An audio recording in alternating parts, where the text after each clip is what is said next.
সাধারণকালের নবম সপ্তাহ রবিবার।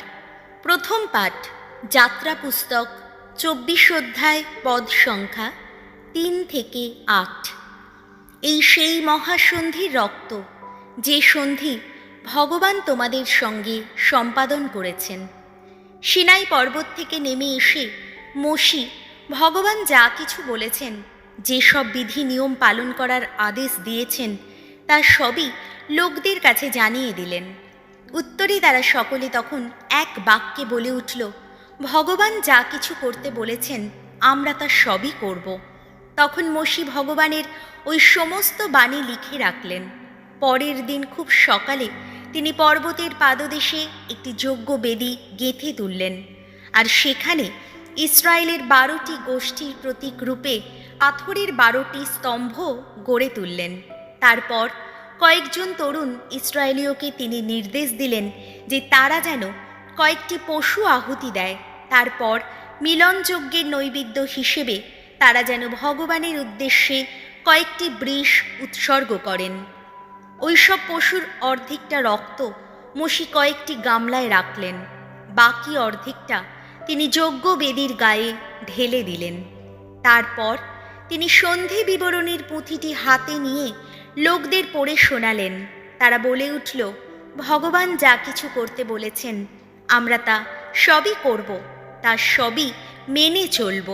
তখন ওই রক্ত নিয়ে এসে মোশি লোকদের ওপর তা ছিটিয়ে দিলেন আর বললেন, এই সেই মহাসন্ধির রক্ত, যে সন্ধি ভগবান তোমাদের সঙ্গে সম্পাদন করেছেন তার ওই সমস্ত আদেশ বাণীর ভিত্তিতে।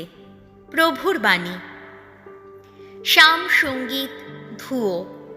ধন্য সেই রুটি, ধন্য সেই পাত্র, ধন্য তোমার সঙ্গে মোদের সবার মিলন। ভগবান আমার জন্যে করেছেন যা কিছু মঙ্গল, তাকে কী বা দেব তার প্রতিদানে?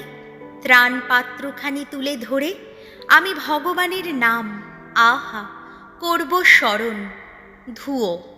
ধন্য সেই রুটি, ধন্য সেই পাত্র, ধন্য তোমার সঙ্গে মোদের সবার মিলন।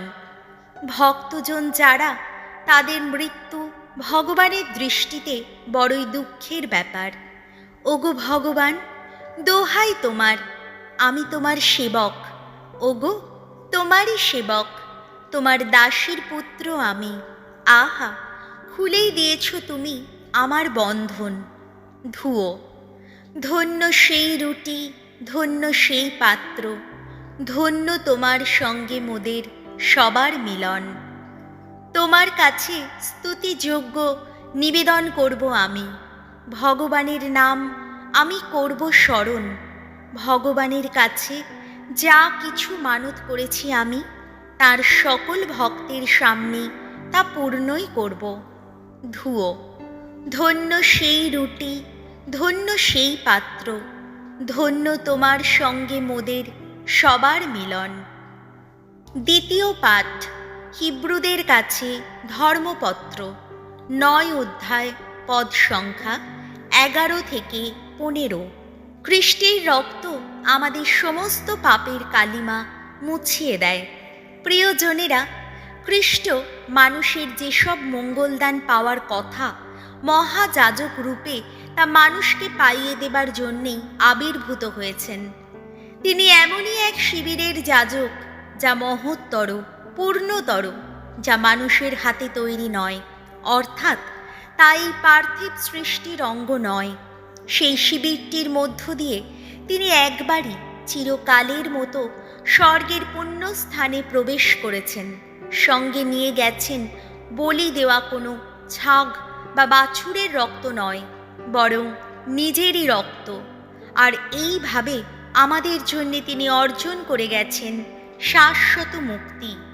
ছাগ বা ষাঁড়ের রক্ত কিংবা বকনা বাছুরের দেহ ভস্য কলুষিত মানুষের ওপর ছিটানো হলে তা যদি সত্যিই তাকে শুদ্ধ করে তোলে, তার বাহ্যিক শুচিতা যদি ফিরিয়েই আনে, তাহলে যিনি শাশ্বত আত্মিক শক্তিতে নিজেকে নিষ্কলুষ বলিরূপে ঈশ্বরের কাছে উৎসর্গ করেছেন, সেই খ্রিস্টের রক্ত আমাদের নিষ্প্রাণ নিষ্ফল যত কাজকর্মের কালিমা মুছিয়ে আমাদের অন্তরকে আরও কত শুদ্ধই না করে তুলবে, যাতে আমরা জীবনময় ঈশ্বরের সেবা করতে পারি।